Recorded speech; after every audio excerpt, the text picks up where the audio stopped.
Yamuna Tiravana Chari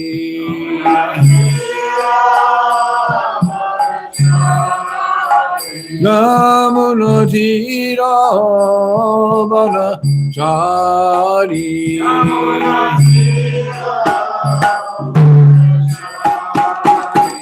Jai Radha Madhava Kunja Bihari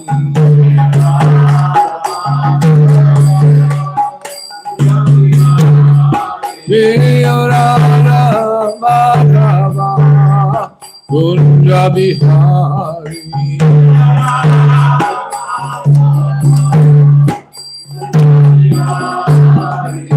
Gopi Jannavallabha Girivardhari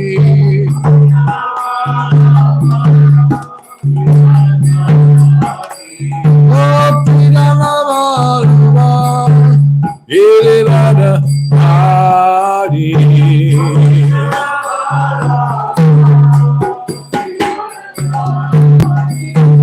Dasodanandana Vajajananjana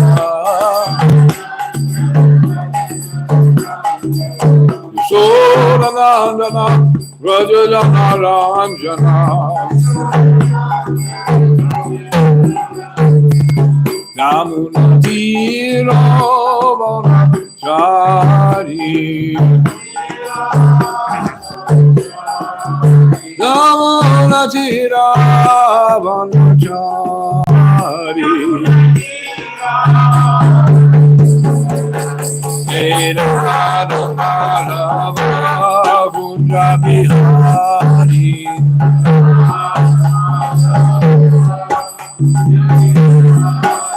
Vedana-madhava Gunja-bihari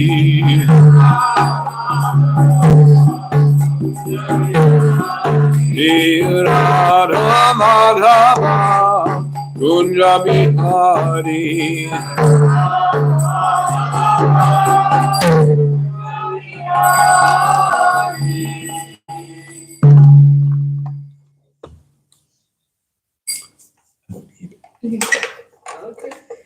Om Jnana-timirandasya Gyananjana Salakaya Chakshurmilitam Jena Tasmai Sri Guruve Namaha Sri Chaitanya Manobishtam Stapitam Jena Bhutale Swayam Rupagada Mayam Dadakti Swapadantikam Vandeham Sri Guru Sri Juta Parakamalam Sri Gurun Vaishnavamscha Sri Rupam Sagrajatam Sahagana Raghunatham Mitantam Sajivam Sadvaitam Savadutam Parijana Sahikam Krishna Chaitanya Devam Sri Radha Krishna Padam Sahagana Lalita Sri Vishakan Vitamscha He Krishna Karuna Sindhu Dinabandhu Jagatpate Gopesha Gopika Kanta Radha Kanta Namostute Tapta Kanchana Gaurangi Radhe Vrindavaneshwari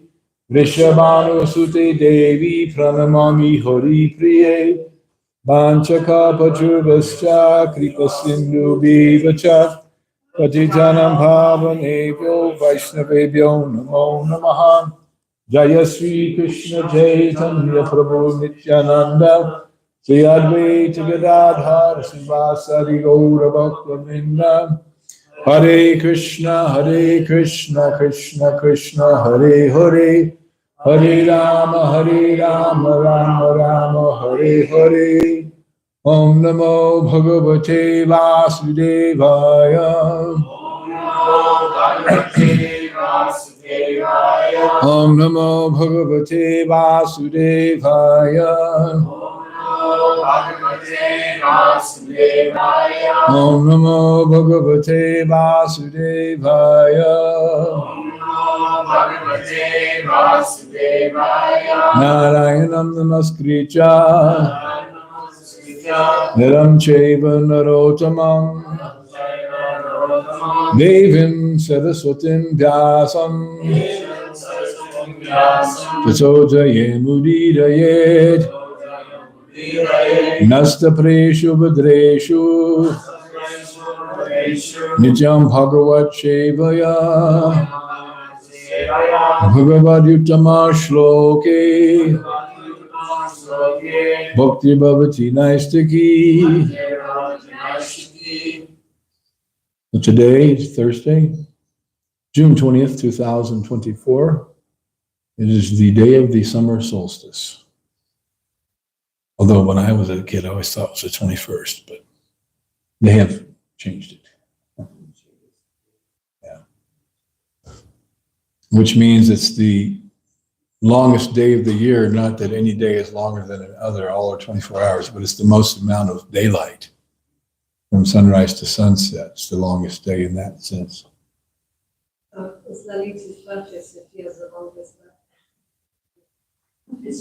You have the most amount of light on your birthday. That's very nice. Happy birthday. So we're reading from Srimad Bhagavatam, Canto 4, entitled Creation of the Fourth Order, Chapter 22, entitled Prithu Maharaj's Meeting with the Four Kumaras. Today we're going to look at text 60, 61, and 62. Text 60 states, Matari Sheva Sarvatma Bhalena Mahasaujasa Avishha Yat Yadevo Bhagavan Bhutaradiva. In his bodily strength and in the strength of his senses, Maharaj Prithu was as strong as the wind, which can go anywhere and everywhere. As far as his intolerance was concerned, he was just like the all-powerful Rudra expansion of Lord Shiva, or Sada Shiva. Many years ago in the Boston Temple, there was one devotee, Sada Shiva. He was quite a character. We used to chant the Shashtakam prayers every morning, both the Sanskrit and the English.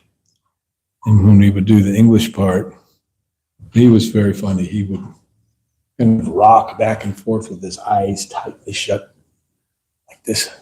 Oh, my Lord, in his Boston accent. And then pretty soon, the whole room, all that we had 40 brahmacharis, everyone was doing an imitation. The whole room was eyes shut tight, rocking back and forth. Oh, my Lord. That was something. That was something to be experienced.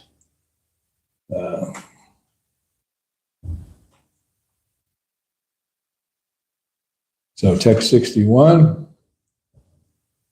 One can have many experiences in Krishna consciousness which are unprecedented and one will not get elsewhere. So always recommended that you stick tightly to the lotus feet of Lord Krishna and the association of the devotees. And you will, like I say, you can't pay for this stuff. You can't buy a ticket. The ticket is surrender to Krishna. And then you get so much realization. Text 61 states, Kandarpa eva saudharye, manasvi mrigarad eva, vatsalye manuvam rinam, prabhutve bhagavan ajaha. In his bodily beauty, he was just like Cupid. And his thoughtfulness, he was like a lion. In his affection, he was just like Swayambhuva Manu. And in his ability to control, he was like Lord Brahma. I like that thoughtfulness of a lion. A lion sits there, it looks like he's doing nothing. He's thinking, how am I going to catch that little critter over there? Very thoughtful. Meditates on it. And today's verse, text number 62. Brihaspatir Brahma Bhare Atmatadve Swayam Hari Bhaktyago Guru Vipreshu Vishvakshenat Nuvartishu Hridaya prashraya shilabhyam Atmatuya parojame Brihaspati Brahma Bhade Atmatadve Swayam Harihi Bhaktyago Guru Vipreshu Vishvakshena Nuvartishu Riya Parashraya Shilabhyam Atmatuya Parojame Brihaspati Brahma Bhade Atmatatve Swayam Harihi Bhaktyago Guru Vipreshu Vishvakshena Nuvartishu Raya Parashraya Shilabhyam Atmatuya Parojame. Brihaspati Brahmavade Brihaspati Brahmavade Atmavatve Swayam Hari Atmavatve Swayam Hari Bhaktyago Guru Vipreshu Vishvakshena Nuvartishu Vishvakshena Nuvartishu Parshaya Shirabhyam Riya Prashaya Shilabhyam Atmatuya Parojame Brihaspati Brahmavade Brihaspati Brahmavade Atmavatve Swayam Hari Bhaktyago Guru Vipreshu Vishvakshena Nuvartishu Riya Prashraya Shilabhyam Atmatuya Parojame Brihaspati Brahmavade Atmavatve Swayam Hari Bhaktyago Guru Vipreshu Vishvakshenu Nuvartishu Vira Prasraya Shilabhyam Atmatuya Parojame. All right, the synonyms, please repeat. Brihaspati, the priest of the heavenly planets. Oh, no, we'll do that. Brahmavade, in the matter of spiritual understanding. Atmatatve, in the matter of self-control. Swayam, personally. Harihi, the Supreme Personality of Godhead. Bhaktya, in devotion. Wo, cow. Guru, spiritual master. Vipreshu, unto the Brahmanas. Vishvakshena, the personality of Godhead. Anuvartishu, followers. Riya, by shyness. Prashraya, Shilabhyam, by most gentle behavior.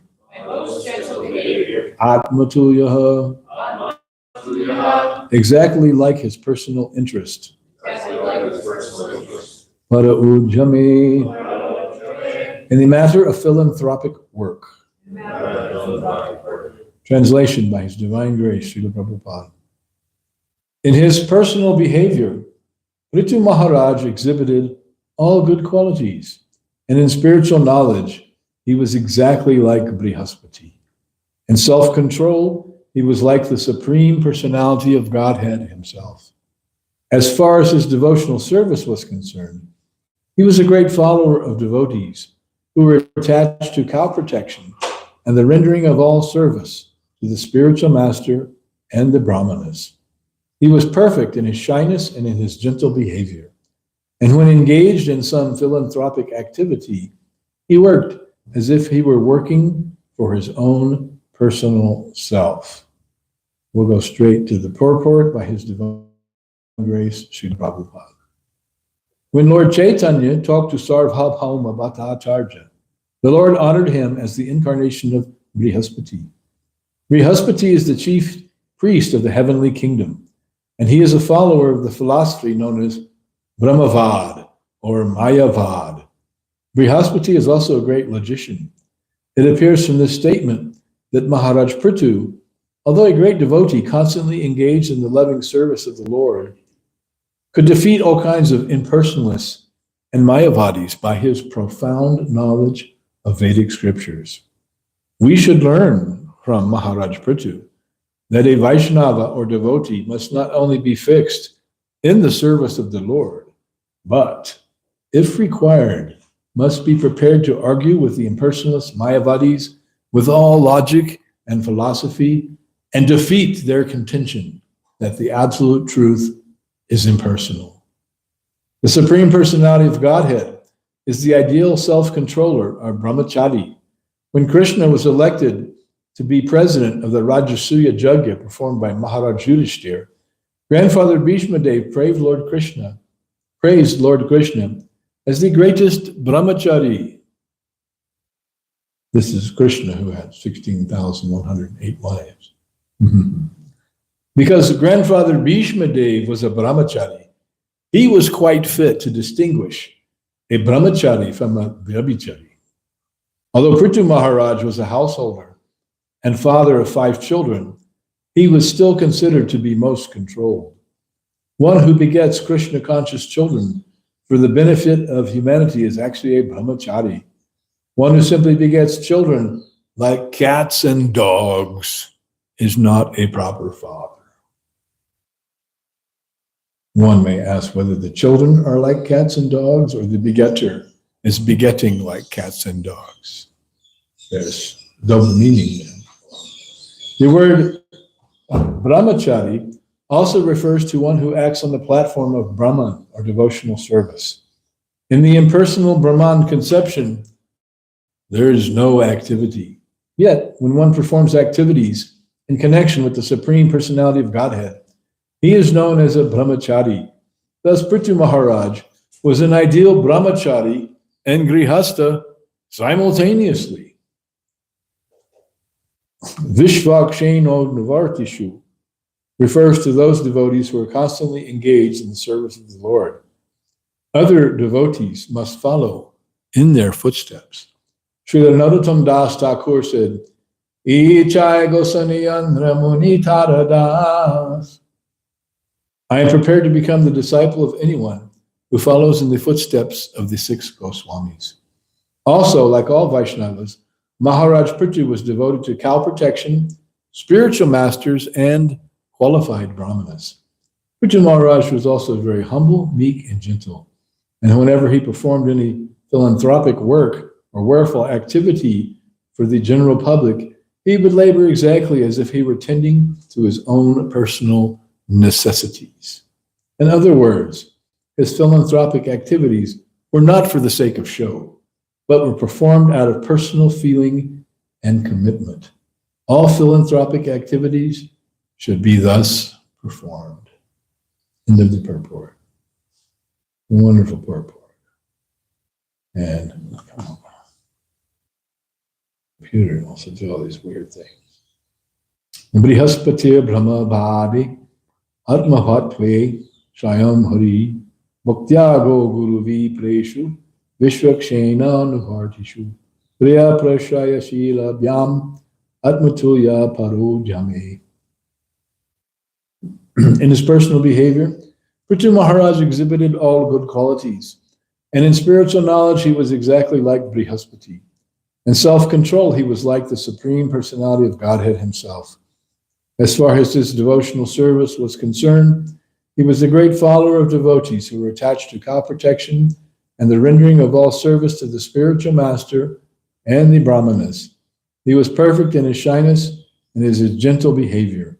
And when he engaged in some philanthropic activity, he worked as if he were working for his own personal self.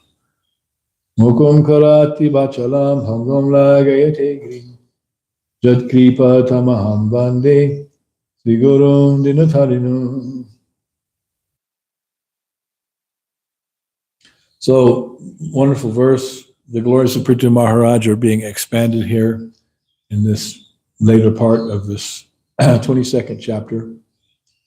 And Srila Prabhupada specifically mentions here, because in the verse it says that he was like Brihaspati, that Chaitanya Mahaprabhu, in his dealings with Sarvabhauma Bhattacharya in Jagannath Puri, he called him the incarnation of Brihaspati.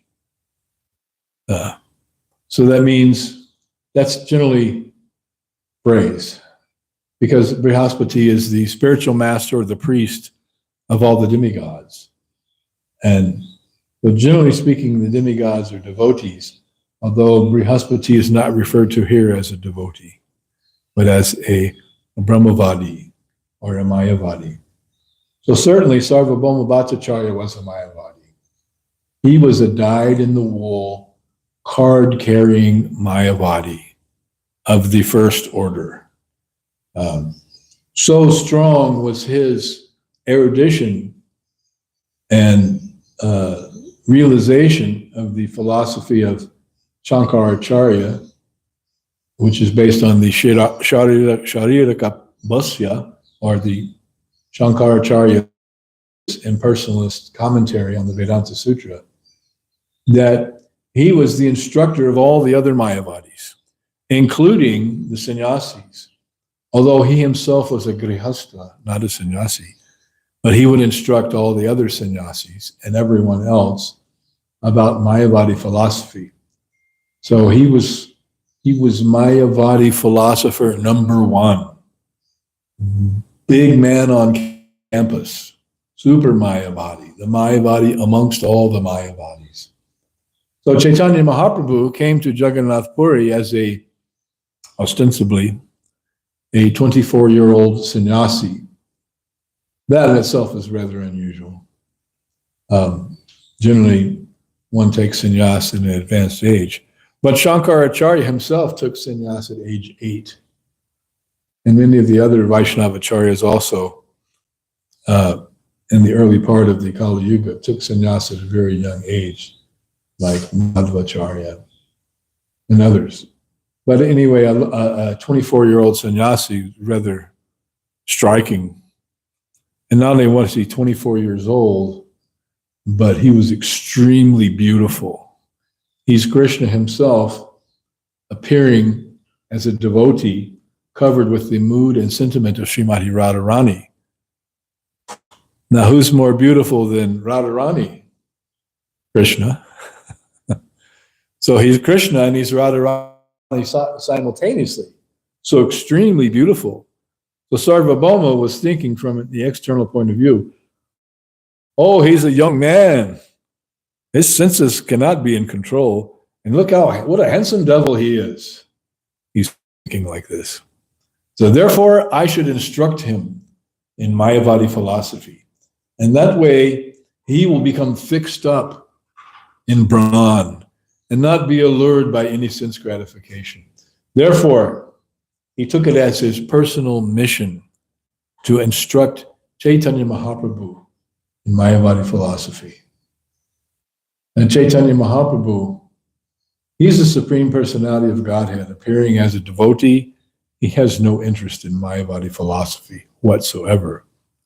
Yet, because it is his pastime, he agreed to be instructed by Sarvabhauma Bhattacharya. That itself is an amazing thing. Instead of just smacking him upside the head, he agreed, yes, you please instruct me. You are the great learned philosopher. And I am just a poor young sannyasi with no education. Although he was the greatest scholar, he exhibited in his teenage years extreme levels of scholarship. And he had defeated the greatest Pandit of India, Digvijay Pandit, and converted him to a Vaishnava. That's another pastime. So they sat down and Sarvabhauma began to instruct Lord Chaitanya. And Lord Chaitanya sat there impassively, not moving, acting very detached. And this went on for 7 days. Every day, Sarvabhauma was instructing him. But Chaitanya Mahaprabhu was not blinking, not batting an eye, not indicating anything. Neither did he ask any questions.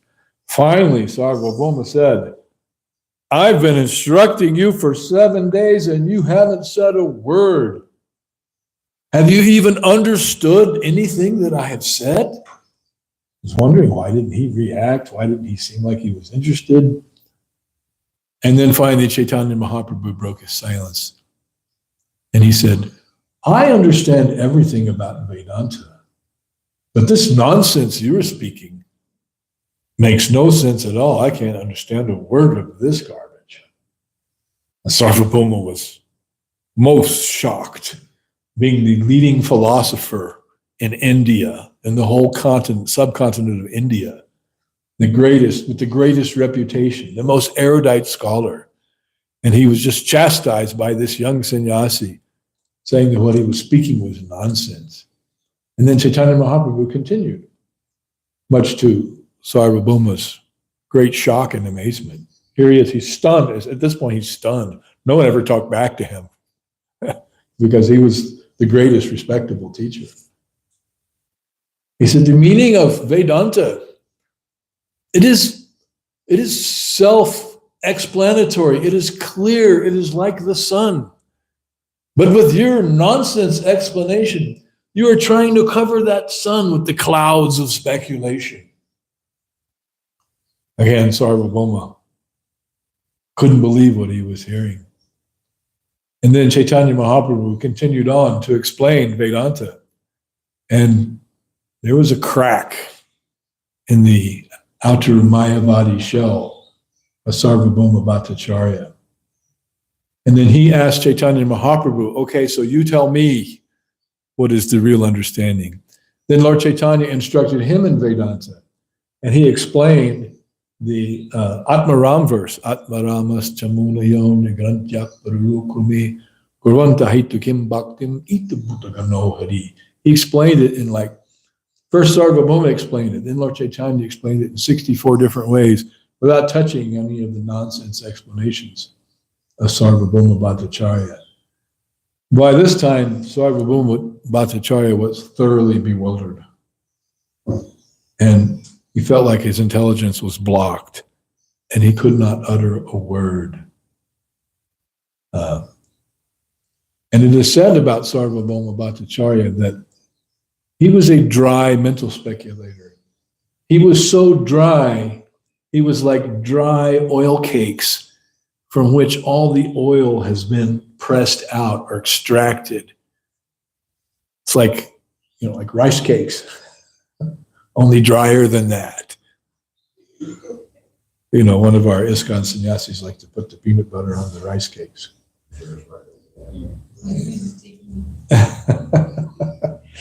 So the peanut butter is the juice, but he was so dry, he was like a dry cake in which all the oil and moisture has been extracted, like you put it in a vacuum press and took all the moisture out. And there's nothing left but dry grit. He was so dry. But after being defeated, thoroughly defeated, humiliated by Lord Chaitanya, he experienced a change of heart and he became a devotee. And then he went from being a dry mental speculator to a joyous Rasika devotee, full of juice, full of life. So Mayavadi philosophy is very dry. It is very tedious. It is an exercise in tediousness and speculation, which is very tasteless. But the life of a devotee is full of rasa, full of juice, full of life, full of nectar, full of happiness, like the happiness that one experiences in kirtan, or the happiness that one experiences in the association of devotees, or the happiness one experiences when sitting in the association of devotees and taking prasad. That is full of juice, full of life. And Sarvabhauma became converted. He was not a young man. Generally, people take to Krishna consciousness when they're young. It's not so easy for an older person to take to Krishna consciousness because they are so conditioned by their life of decades and years of doing non-Krishna conscious things. So it's very difficult for a person like that to give up their sense gratification ways. But when one is young, one is not so attached and so conditioned, and one can easily take to bhakti and then become trained up in that way and experience the full nectar of Krishna consciousness. Right, Caitlin? Yes, she says. One thumbs up from Caitlin, who's experiencing the nectar. And has Krishna consciousness given you new life? Were you experiencing somewhat of a dry life before Krishna consciousness? So this is the testimony of someone who is experiencing the nectar of Krishna consciousness. And we don't take that lightly. That's a very important testimony. One time Satsvarup Maharaj had written, or it was actually in an interview with one of the newspapers in Boston, that the life of Maya is very hellish. It is nothing but suffering. And when one takes to Krishna consciousness, then one tastes the true bliss of spiritual life. And then that was sent to Srila Prabhupada. He said, you have delivered a hammer blow to Maya.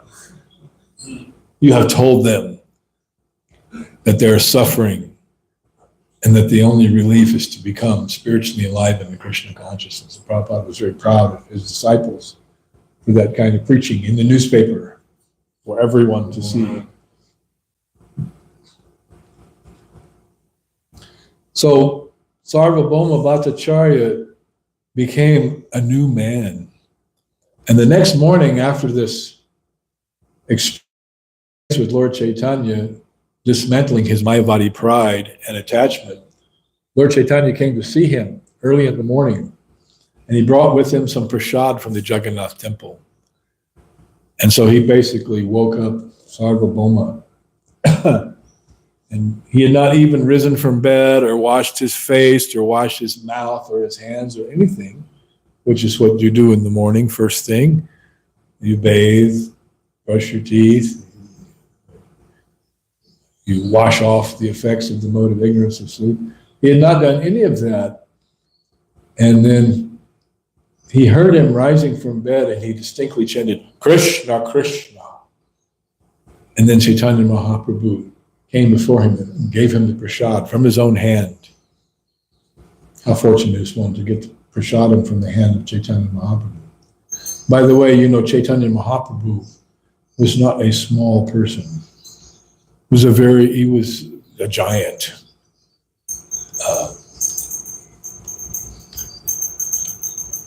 At least 7 feet tall. And he had very big hands and very long arms that stretched down below his knees. And when he used to serve the devotees prasad with his own hand, his hand was so large that he would take prasad from the pot with his hand and put it on the plate of devotees, and it would be more than 10 men can eat. That's how he serves prasad.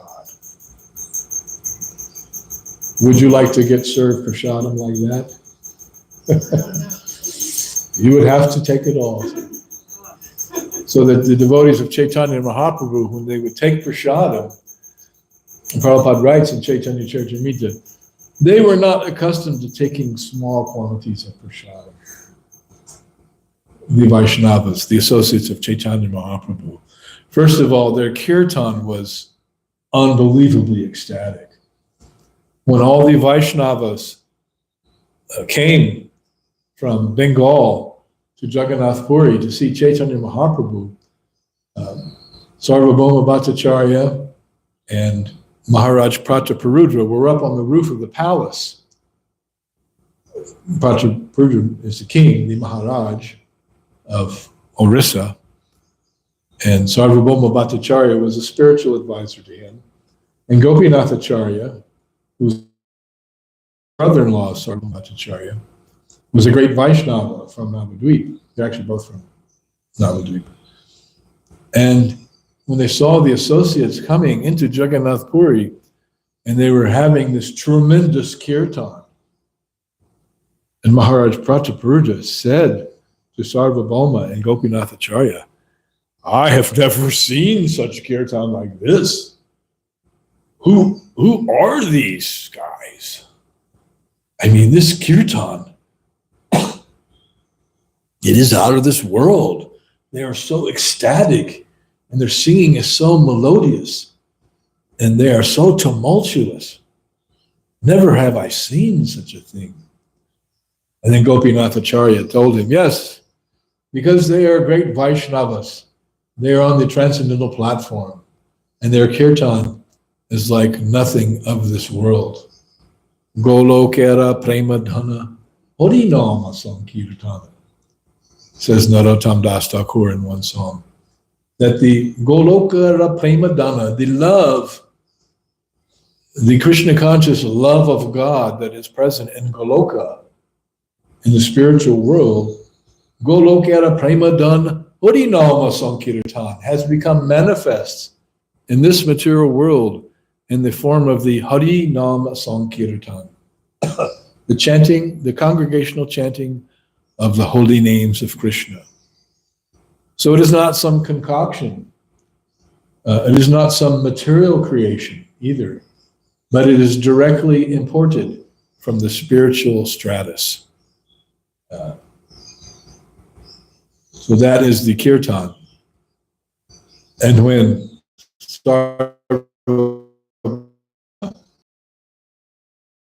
saw this kirtan, heard it, they were struck with wonder.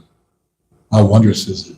Just like sometimes when we go out on Harinam, and ordinary people stop dead in their tracks when they see the kirtan of the devotees. I've never seen anything like this before. What is that? That's far out. And you see little kids start dancing. Little kids and drunks and homeless people, they start dancing. This verse and purport speak of philanthropic activities. So one of our philanthropic activities is to serve prasadam to the homeless community at the Southside Presbyterian Church. And simultaneously, we serve them hot, nutritious, delicious prasadam, spiritual food that has been cooked with love and offered to Krishna, not some dry hackneyed thing, like, some short order cook in some greasy spoon restaurant with a cigarette hanging out of his mouth, slapping down slabs of meat onto a grill. Right? No, nothing like that. But cooked by pure devotees who are clean and Krishna conscious. Sudamani goes in the kitchen very early, usually 4:30, having already chanted 16 rounds. Not going in there bleary-eyed and slapping some stuff around, but cooking with great alacrity, with great love and devotion. So then simultaneously, while inside their dining facility at the church, the Harinam party is outside. So this is a philanthropic activity that is done with a love and devotion and a great feeling of love for Krishna on the part of the devotees.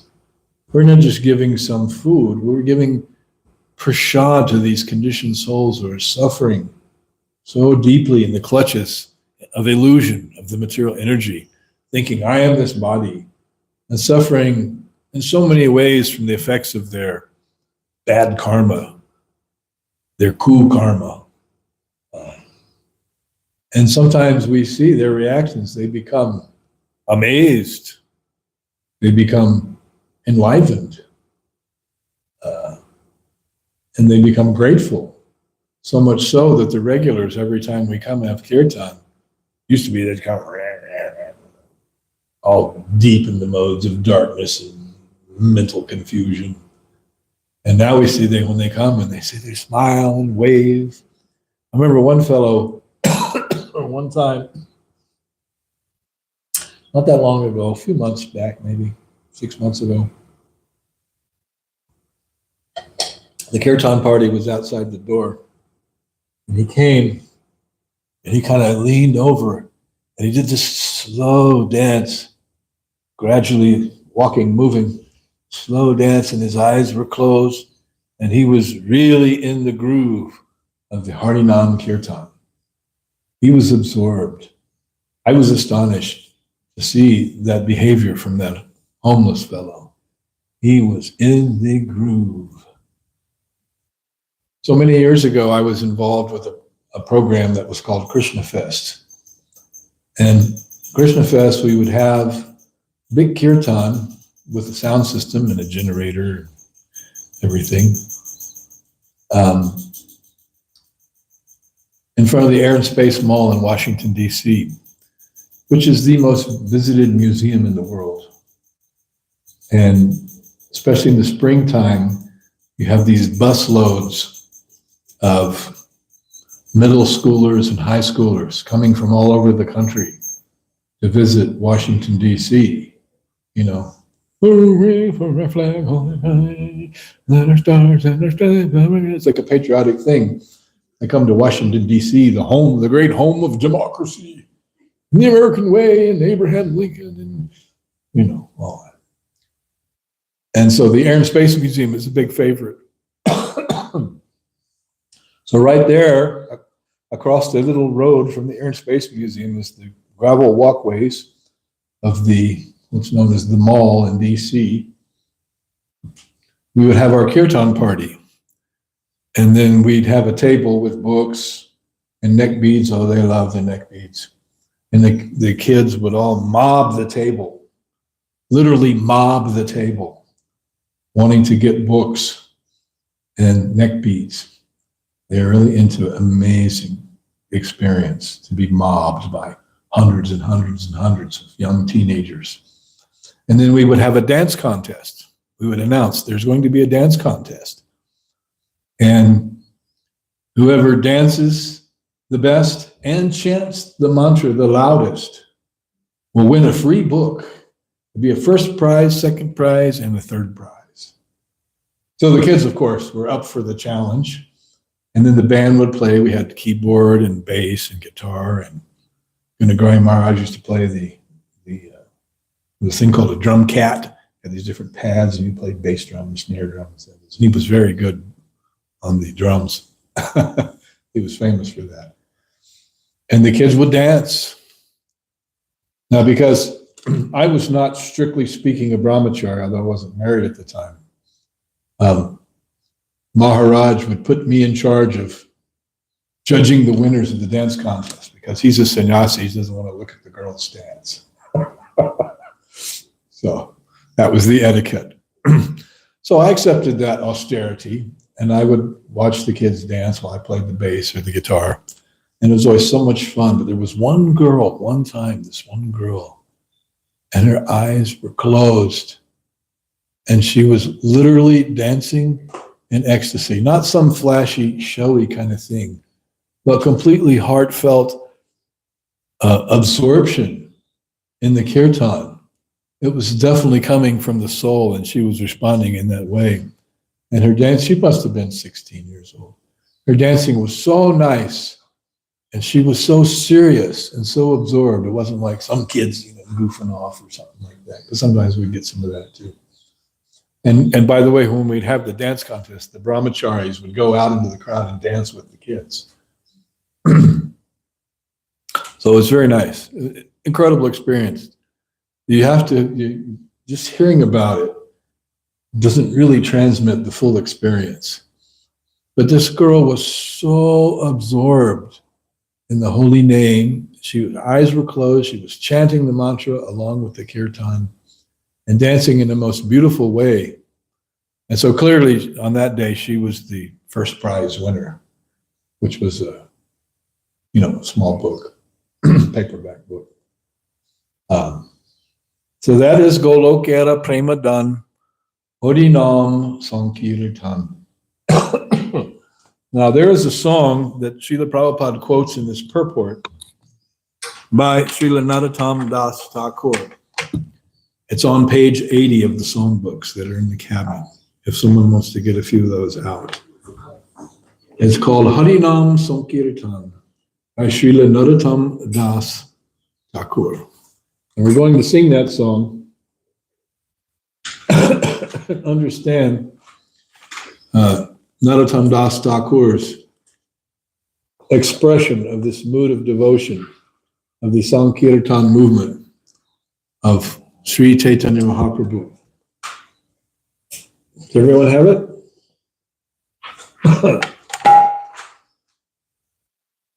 Which page? Page 80. 80 is Narada Muni. What page is it on? What's it called? Harinam Sankirtan by Narottam Das Thakur. I thought it was 80. No, maybe it's 87. Nama Sankirtan, page 87. Yeah, Nama Sankirtan.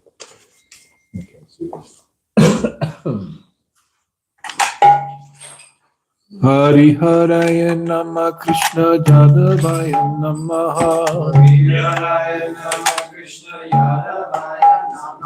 Hari Haraya Nama Krishna Yadavaya Namaha.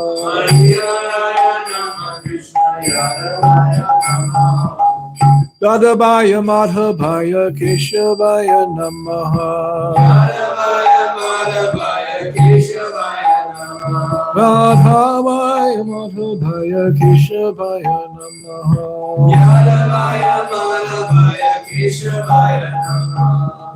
Gopal Govinda Ram Sri Madhusudan.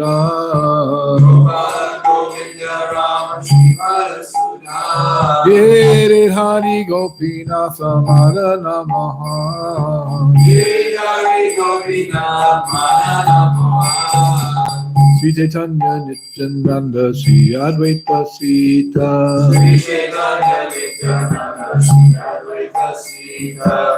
Odi Guru Vaishnava Bhagavad Gita.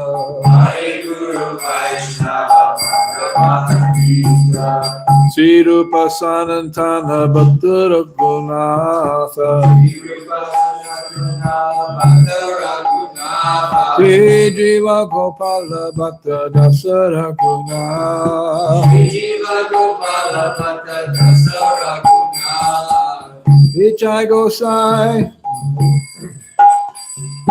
Ichai Gosai Kodi Charana Bhada.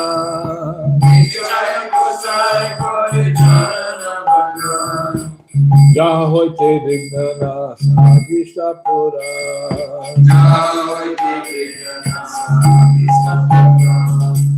Here comes the verse quoted by Prabhupada in today's purport.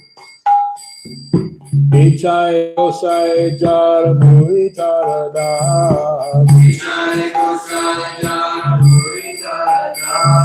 Dasabara Padarena Mora Panchagra.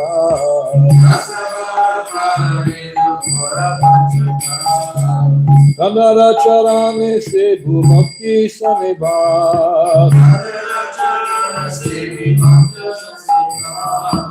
Janamai de Janme Hoye Abila.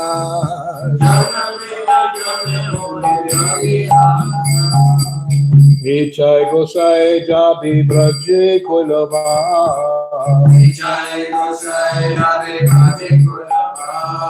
Radha Krishna Nitya Lila Koriya Prakash.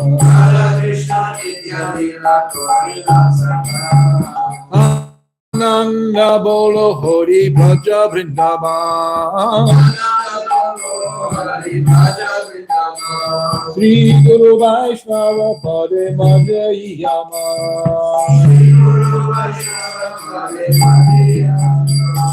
Sri Guru Vaishnava Pada Padme Korean. Nama Sankirtana Kohe Naratamada.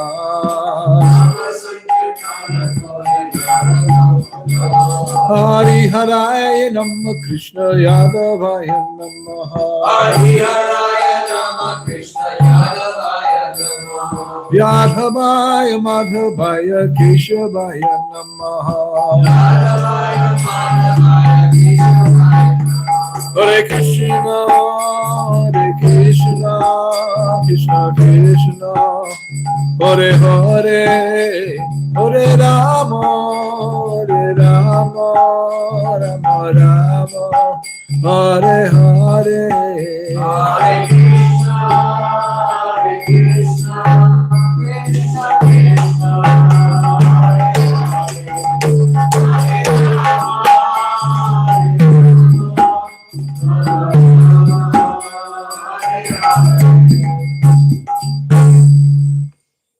So I will read the translation according to this version of the songbook. O Lord Hari, O Lord Krishna, I offer my obeisances to you, who are known as Hari, Yadava, Madhava, and Keshava. O Gopal, Govinda, Rama, Sri Madhusudana, Giridhari, Gopinath, and Madana Mohan. All glories to Sri Chaitanya and Nityananda.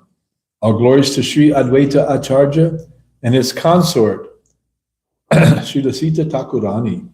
All glories to Lord Hari, to the spiritual master, the Vaishnavas, Srimad Bhagavatam, and Srimad Bhagavad Gita.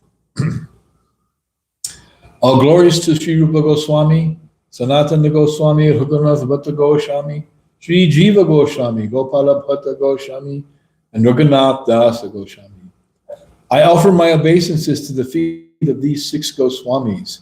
By bowing to them, all obstacles to devotion are destroyed and all spiritual desires are fulfilled.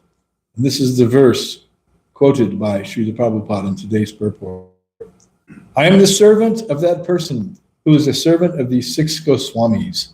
The dust of their lotus feet is my 5 kinds of foodstuffs. That's very humble. One is taking the dust of the lotus feet of the Vaishnavas as one's nutrition. What do you think, Doctor? A lot of minerals, maybe. It is more than that. It is not on the material platform. This is my desire, that birth after birth I may live with these devotees who serve the lotus feet of these 6 Goswamis. When these 6 Goswamis lived in Braj, they revealed the lost holy places and explained the eternal pastimes of Radha and Krishna. Radha Krishna Nitya Lila, Korila Prakash. They manifest or reveal those pastimes. Just shout the names of Lord Hari in great ecstasy and worship the transcendental realm of Vrindavan while absorbing your mind in meditation upon the divine feet of the spiritual master and the Vaishnavas.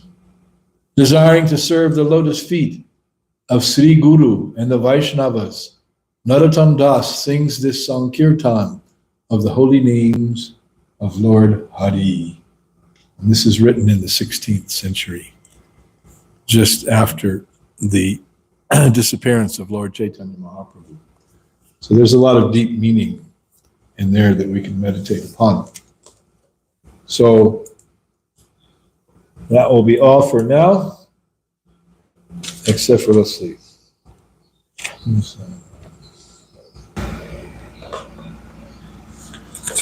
So when I read the statement that Prithu Maharaj was performing philanthropic activities as if he were Lord Krishna. All right, so we'll stop here. Questions, comments, realizations? No one has any realizations? Mamajuji, give us one realization. You have given such a wonderful class. No, separate realization is required, Prabhu. You see, This All right. lecture, you have given such a great examples. Anyone else? Chandrika, usually you always have some question. Don't hide behind that chair. All right, very good.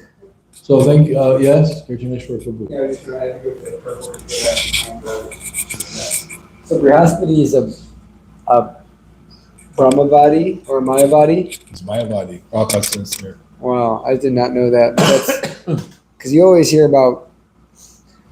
Yeah, Brihaspati is never considered like amongst the like devotees generally. So I've always wondered if Brihaspati was like actually where he I actually. mean, the four Kumars were Brahmavadis, but they were not Mayavadis.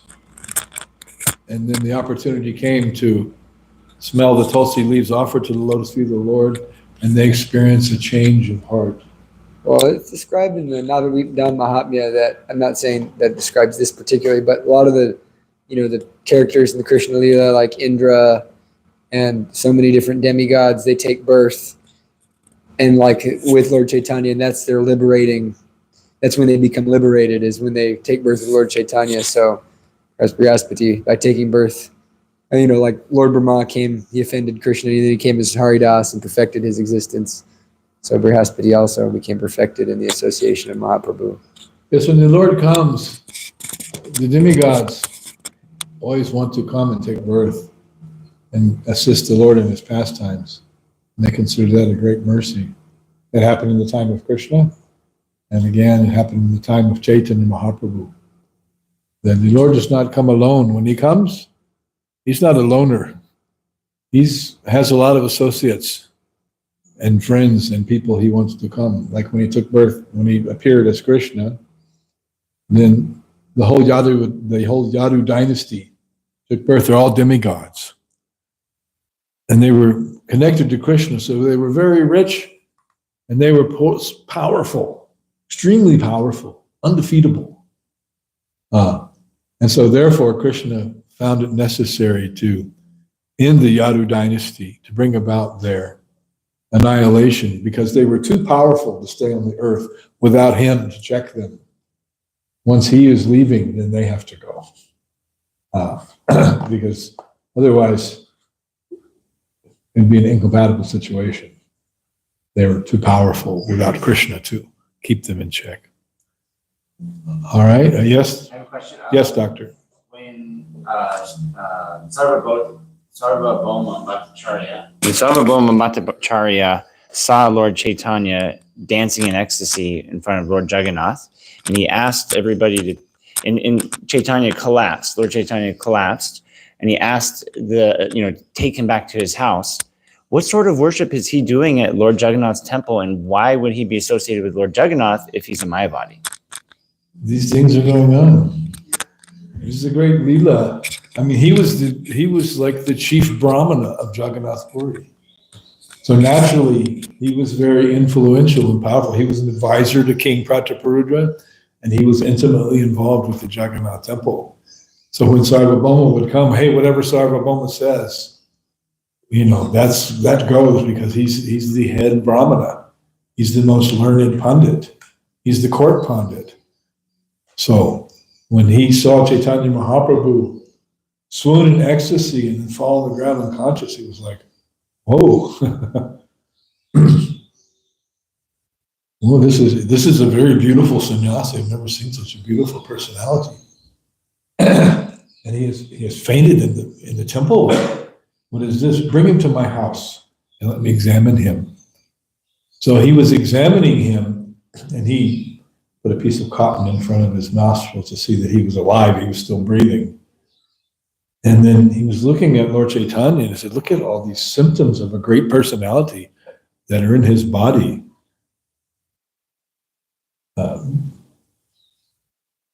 There's a whole description given in the scriptures of an auspicious personality and what symptoms they have on their body. And Lord Chaitanya Mahaprabhu had all those symptoms, and Sarvabhauma was like, who's this? Who is this? I can't believe this. And then he realized that there's nothing wrong with him. He's a great devotee who's experiencing transformations of ecstasy. And we've never seen anybody like this in Jagannath Puri before. Never. But he knew according to the descriptions of the scriptures. So he personally took care of him. Considered it, it's like, okay, everybody out of the way. I'm taking him to my house. So immediately, he's rendering service to Sri Chaitanya Mahaprabhu with love and respect and affection, even though he's a Mayavadi, ostensibly. He was covered by Mayavad, but actually he became a great devotee and manifests that. I hope that answers your question. Anyone else? All right. Yes, last question, Ramanam. With the philanthropy, with our philanthropists of today, like the Gates or whatever the case is, would that be under goodness? Or Yes, mode of goodness, it's material philanthropy. Okay. Prabhupada explains that many times the Mayavadis, they become liberated, mukta, maniha, within their mind, and they rise up to this very high level of realization. But then, aruya kachchena param tadatata, patantyato nadrita, jushmat angriha, they have to come down. And when they come down, then, because there's nothing to do in that state of imagined liberation, there's no activity. So they have to come down to the material world, take birth, and open schools and hospitals and perform charity and do things like, the Danny Thomas with the, what is the name of that? Huh? St. Jude's Hospital, in Memphis. And others, they open, eye hospitals and schools and do material welfare work. But that is not the same as bhakti. So the philanthropy that we do is in the form of bhakti. We give Krishna prasad. Here's the holy name. Here's prasad. That is not ordinary material welfare work. But here's a chance to advance spiritually. Therefore, some devotees have called food for life, food for next life. Because you take prasadam and then you get at least a human birth in your next life and a chance to further become elevated to Krishna consciousness. There's some dudes out there.